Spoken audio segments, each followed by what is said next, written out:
On a besoin du son tantôt.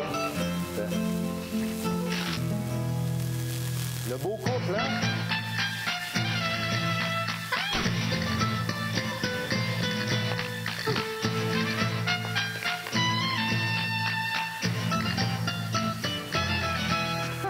Using only the freshest potatoes makes Lay's potato chips naturally irresistible. Il a tout perdu dans le fond. Il a tout perdu. Même son sac de chips. Même chez nous. Vous savez, il y a quelque chose d'intéressant qui s'est déroulé entre la création et aujourd'hui. On va s'imaginer pour une petite minute que le soleil que vous voyez, ça représente Dieu. Et au début, eh bien, l'homme pouvait voir Dieu. En voyant Dieu, il y avait une communion fraternelle, merveilleuse, parfaite. Tout était bien. Il n'y avait pas besoin de la foi parce qu'il voyait Dieu. Quand tu as la foi, tu n'as pas besoin de croire. Tu le vois. Tu le sais qu'il est là. On va permettre à cette lune de représenter le malin et du péché qu'il a amené dans ce monde. Et lorsque le péché est arrivé, eh bien, une séparation s'est introduite entre la communion de Dieu et sa création, Adam et Ève. Maintenant, Adam ne pouvait plus voir Dieu. C'est pour ça que dans le texte de Genèse, on dit que Adam a entendu la voix de Dieu qui marchait dans le jardin. Avez-vous déjà entendu une voix qui marche? Avant ça, il n'y avait pas besoin de l'entendre, la voix. Il la voyait. Il voyait Dieu lui-même. Et ceci a créé certaines choses. C'est pour ça qu'aujourd'hui, la foi qui n'était pas nécessaire dans le paradis, aujourd'hui, elle l'est parce qu'on ne voit plus Dieu. Par exemple, si je vous demandais la question suivante, croyez-vous que le soleil se lève à l'est et se couche à l'ouest? Vous croyez ça? Ben non, vous n'avez pas raison. Le soleil ne se lève pas à l'est et ne se couche pas à l'ouest, c'est la terre qui tourne. Ah, vous voyez? Vous voyez? Parce que vous n'avez jamais vu exactement ce qui se passait, mais on accepte les choses qu'on a entendues dire. Une autre chose, croyez-vous que la terre est ronde? Il n'y a plus personne qui ose se prononcer. Elle est ovale, ronde. OK. Mais comment vous savez ça? On nous l'a dit. Il n'y a pas personne qui est astronaute ici qui a pris un voyage astral et qui a dit « Ah, finalement, j'ai vu! » Pourtant, vous croyez que la Terre est ronde, n'est-ce pas? Même chose, pouvez-vous croire sans avoir vu que la Terre est ronde? Vous le croyez parce que vous avez choisi d'y croire après ce que vous avez entendu. Elle est ovale. Oui, ovale. Une forme de rond. Or, la foi est une ferme assurance des choses qu'on espère, une démonstration de celles qu'on ne voit pas. C'est pour ça aujourd'hui, les amis, on est très limités dans notre connaissance biblique. Parce que tout ce qu'on peut comprendre de Dieu, c'est ce qu'on entend de la parole de Dieu. Non seulement ça, mais vous vous rappelez Moïse qui a dit « Seigneur, fais-moi voir ta gloire ». L'Éternel lui a dit, « Je ferai passer devant toi toute ma bonté, et je proclamerai devant toi le nom de l'Éternel. Je fais grâce à qui je fais grâce, et miséricorde à qui je fais miséricorde. » L'Éternel dit, « Tu ne pourras pas voir ma face, car l'homme ne peut me voir et vivre. » Dieu est pourtant clair. Pourtant, au début, Adam voyait Dieu. Et en bout de ligne, au ciel, nous allons le voir face à face. Mais entre-temps, nous sommes sous l'empire du péché. On ne peut plus voir Dieu. C'est pour ça que ça nous prend la foi afin de croire. 1 Pierre 1,8 nous dit « Lui que vous aimez sans l'avoir vu, en qui vous croyez sans le voir encore, vous réjouissant d'une joie ineffable et glorieuse parce que vous obtiendrez le salut de vos âmes pour prix de votre foi. » Ça s'en vient, les amis, mais c'est important pour nous de comprendre pourquoi la foi n'était pas nécessaire au début et pourquoi c'est nécessaire maintenant et toutes les ramifications du contexte d'Adam et Ève. Vous vous rappelez de Thomas? Avance ici ton doigt et regarde et mets tes mains. Avance aussi ta main et mets-la dans mon côté et ne sois pas incrédule, mais crois. Thomas lui répondit, mon Seigneur et mon Dieu. Jésus lui dit, parce que tu as vu, tu as cru. Heureux ceux qui n'ont pas vu et qui ont cru. Ça, c'est nous autres aujourd'hui. On n'a pas vu le Christ sur la terre. Tout ce qu'on sait de lui, c'est qu'est-ce qu'on a entendu, qu'est-ce qui nous a été raconté dans la Bible, les évangiles. C'est pour ça que ça prend de la foi. Aujourd'hui, si vous entendez sa voix, ne faites pas comme au jour de la révolte. N'endurcissez pas votre cœur. Et vous savez combien de fois la Bible dit que celui qui a des oreilles pour entendre, entende. Juste dans Apocalypse, chapitre 2, chapitre 3, c'est répété 7 fois. Que celui qui a des oreilles pour entendre, entende. Que celui qui a des oreilles pour entendre, entende. Alors maintenant, on commence à comprendre que ce que nous comprenons de Dieu vient par ce que nous entendons, qui vient de la parole de Dieu. Alors c'est pour ça que, dans le contexte de notre cher petit ami ici, bien, a-t-il finalement compris grand-chose? A-t-il compris des choses en ce qui concerne son péché mignon? Et qu'est-ce qu'il aime faire? On devrait peut-être visionner plusieurs années plus tard.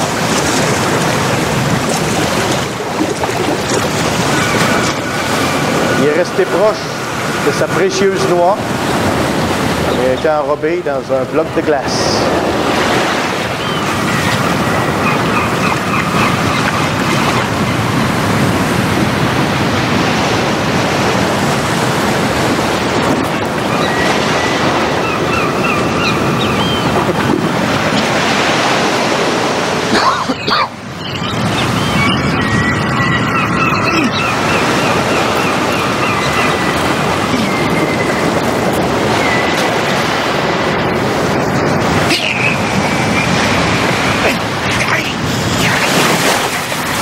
Oh, peut-être, peut-être.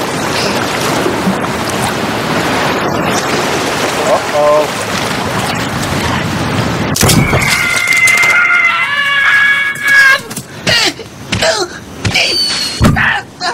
Et quand une plus grosse opportunité de péché se présente, qu'est-ce qu'on fait? On n'a encore rien compris.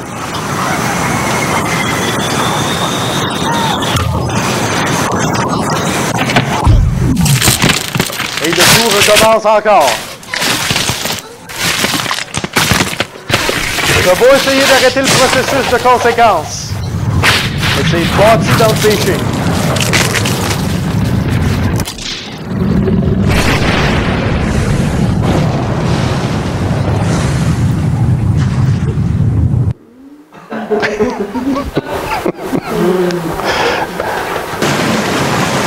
Oups. Ben, voilà. Alors les amis, on a finalement arrivé à nos notes.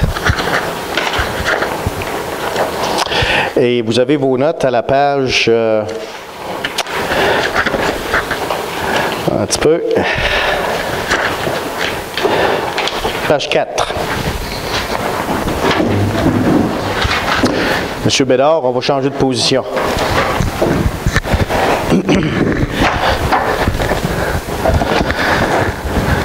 Dans l'introduction que vous avez eue par courriel, vous l'avez déjà lu, mais il y a une chose qui est tellement importante que nous devons comprendre, c'est qu'est-ce que ça veut dire faire un vœu, qu'est-ce que ça veut dire faire un serment ou de faire une alliance.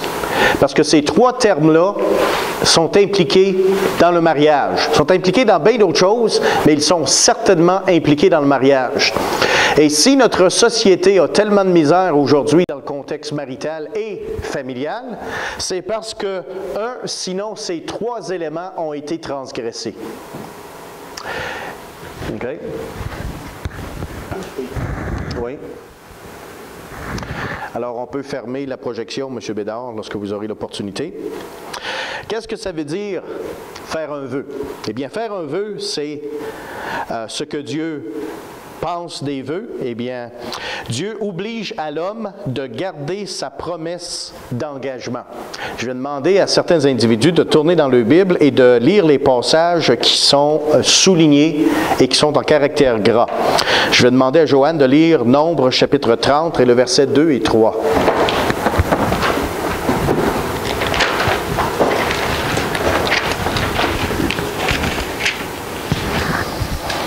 Nombre chapitre 30, versets 2 et 3.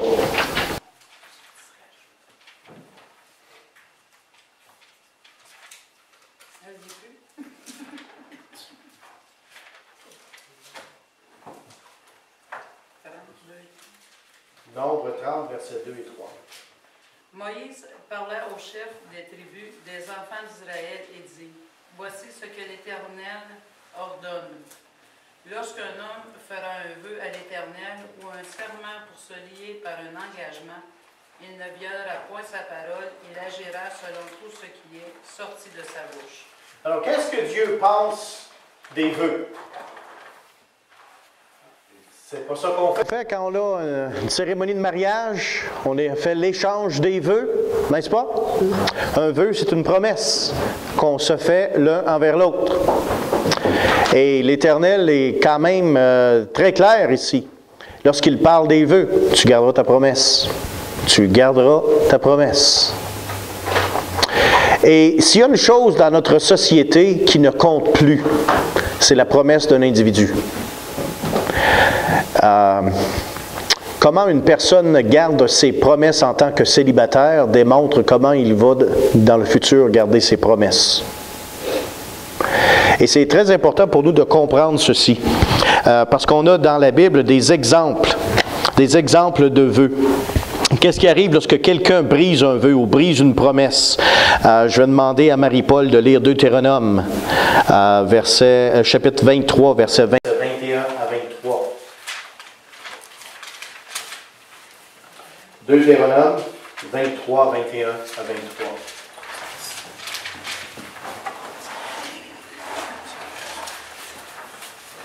Si tu fais un vœu à l'Éternel ton Dieu, tu ne tarderas point à l'accomplir, car l'Éternel ton Dieu t'en demanderait compte et tu te chargerais d'un péché.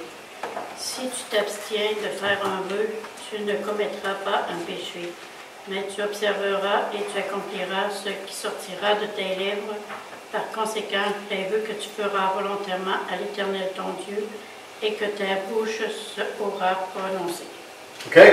Qu'est-ce qui sort de votre bouche, en fait, de promesses, que ce soit envers votre femme, que ce soit envers celle ou celui que vous allez marier, que ce soit envers vos enfants? Oh, c'est sérieux? C'est sérieux, les amis, de faire un vœu. Un vœu, c'est une promesse. Je te promets! Et ça ne se réalise jamais. Alors là, tu viens de pécher, les amis. C'était mieux de ne pas faire de promesses et de t'abstenir que de faire une promesse et de ne pas la garder. OK? Alors, les vœux, c'est très important à comprendre parce que dans notre société, ça n'a vraiment pas beaucoup d'importance. Et puis aujourd'hui, on peut même signer des documents légaux, mais ça n'a pas nécessairement plus d'importance pour certaines personnes. Vous avez des exemples dans la Bible de personnes qui ont fait des vœux. Vous avez des exemples de personnes qui ont fait de mauvais vœux, comme par exemple Jephthé, qui lui a fait un vœu de brûler sa fille si quelqu'un sortait et venait lui donner gloire face à la victoire. Et finalement, sans sa connaissance, sa fille est sortie pour dire « Ah, merveilleux, merveilleux, tu as réussi dans la bataille. » Et lui avait fait un vœu « Si quelqu'un sort pour me louer, je vais le brûler et l'offrir à l'Éternel. » Espèce d'imbécile. Ça va faire quelque chose qui était déjà défendu par l'Éternel. Alors, vous pouvez lire l'histoire. Le Seigneur a fait en sorte que la fille n'a jamais été brûlée, mais elle a dû se dédier permanent au service de l'Éternel en tant que fille célibataire à cause de la stupidité de son père. Alors, c'était un contexte qui était quand même assez sérieux. On a le peuple d'Israël qui a fait un vœu à la reine du ciel dans Jérémie 44. On a les personnes qui, par contre, qui ont fait de bons vœux. Vous vous rappelez de Anne, elle qui fit un vœu à l'Éternel en ce qui concerne Samuel, puis elle dit, si tu me donnes un fils, je vais te l'offrir. Et Samuel est devenu un des grands prophètes de l'Ancien Testament. Alors, il n'y a pas juste de mauvais vœux dans la Bible, il y a de bons vœux aussi. Vous vous rappelez les matelots qui étaient compagnons de voyage avec Jonas, tout un caractère de missionnaire celui-là. Eh bien, les matelots ont fait un vœu de servir Dieu, le Créateur du ciel et de la terre. Et croyez-moi, ces personnes-là ont donné leur vie au Seigneur parce qu'ils ont eu la frousse de leur vie. Mais il y a eu on devrait avoir certaines précautions à prendre avant de faire un vœu. Eh bien, Dieu ordonne à toute personne d'accomplir ses vœux. On l'a vu dans Nombre 30, versets 1 à 3. C'est une ordonnance. Si tu fais un vœu et que tu ne l'accomplis pas, tu pêches. C'est clair? C'est clair. Nous devons rendre compte à Dieu pour tout vœu qui n'est pas accompli. Et c'est notre sœur qui a lu ce passage. C'est notre devoir d'accomplir nos vœux. Ô Dieu, je dois accomplir les vœux que je t'ai faits. Je t'offrirai des actions de grâce. Alors, je vous pose la question intime ce soir. Avez-vous fait des promesses? Avez-vous fait des promesses au Seigneur? Peut-être lors de votre baptême. Seigneur, je vais te servir. Seigneur, je te donne ma vie faisant ce que tu veux. Jusqu'au jour où vous avez choisi de reprendre votre vie comme notre petit ami ici qui a repris sa noix. Et maintenant, le désastre arrive dans votre vie parce que vous n'avez pas gardé votre vœu à l'Éternel. Avez-vous fait des promesses à quelqu'un que vous n'avez pas gardé? Ce qui est sorti de votre bouche a une grande importance aux yeux de Dieu. Notre société ne va pas vous dire ça, mais la parole de Dieu va vous dire ça. Ce qui sort de votre bouche, ce que vous avez promis, est très important. Si seulement on pourrait permettre à l'Esprit de Dieu d'ancrer ces passages bibliques sur notre cœur, de dire dorénavant, Seigneur, tout ce que je t'ai promis, je veux le faire. Parce qu'ici, le psalmiste, il dit, bien, ô Dieu, je dois accomplir les vœux que je t'ai faits. C'est un devoir, c'est une obligation. Et sachez une chose, si vous ne le faites pas, vous péchez. Et ceux qui pêchent, eh bien, leurs prières ne vont pas très haut. Alors, ce n'est pas surprenant que le ciel semble être d'airain parfois et que Dieu ne semble pas entendre nos prières. Parfois, c'est simplement une chose comme celle-ci. On n'a pas accompli les vœux qu'on a faits à l'Éternel. Alors, peut-être que ce soir, c'est pas moi qui peux examiner votre cœur, c'est vous devant votre Dieu. Et vous dites, Seigneur, c'est vrai, je n'ai pas accompli mes vœux, mais je veux que ma vie change à partir de ce soir. Et je vais prendre les décisions que je dois prendre pour accomplir les vœux que je t'ai faits. Si vous avez fait des vœux envers votre femme, envers votre mari, que vous n'avez pas gardés, eh bien, c'est le temps de la confession maritale, et de dire, chérie, je sais que je t'ai fait une promesse, mais je ne l'ai pas encore accomplie. Je veux l'accomplir. Ça va changer les choses dans votre vie, les amis. C'est très, très, très important. Ça semble être tout simplement un détail, parce que notre société passe par-dessus ça comme si c'était un petit rien. Mais aux yeux de Dieu, c'est très important. Certains vœux, comme ceux du mariage, ont des ramifications journalières. Tu sais, est-ce que vous vous rappelez des vœux que vous avez faits, là, ceux qui se sont mariés? Ouais. Eh bien, vous avez, dans le bas, rien de mal avec ça, hein? Rien de mal avec ça. Chose intéressante, mes beaux-parents, à leur 25e anniversaire de mariage, ils voulaient se répéter en famille leurs vœux. Je trouve ça assez spécial. Tu sais, parce que moi, j'étais plutôt du style fermier. Je t'ai dit que je t'aimais, là, 25 ans. Ça change, je vais te le laisser savoir. Mais les femmes aiment ça, l'entendre. Ça lui fait du bien. Ils savent, mais la répétition, bien, Ça a une certaine romance. Alors, les amis, les vœux. J'aimerais qu'on regarde ensemble 4A au milieu de la page 5. Des exemples et applications bibliques d'une alliance. Une alliance légale de vœux. Dans Genèse chapitre 15, ça vaut la peine d'être là pour quelques instants. Parce que vous savez la différence entre un vœu et une alliance. Nous, les alliances, eh bien, c'est les espèces de joncs qu'on se donne au mariage, là, mais bibliquement parlant, eh bien, un vœu, c'est une promesse. Un serment, c'est un vœu légalisé. Alors qu'une alliance, c'est un échange de vœux entre deux individus ou groupes de personnes. Et dans Genèse chapitre 15, versets 7 et 18, vous avez une alliance qui est formée entre Abraham et Dieu. Et c'est assez intéressant qu'est-ce qui est en train de se dérouler dans le contexte juif. Au verset 7 de Genèse 15, nous lisons ceci. « S'il y a chez toi quelques indigents d'entre... » Oh, excusez, je suis dans Deutéronome. Ça ne disait pas ce que ça devait dire. Ça s'en vient. Pardonnez-moi les amis. Genèse chapitre 15 et le verset 7. Eh bien, l'Éternel dit encore, « Je suis l'Éternel qui te fait sortir d'Ur en Chaldée, en parlant à Abraham, pour te donner en possession ce pays. » Abraham répondit, « Seigneur Éternel, à quoi connaîtrai-je que je le posséderai? » Et l'Éternel lui dit, « Prends une génisse de 3 ans, une chèvre de 3 ans, un bélier de 3 ans, une tourterelle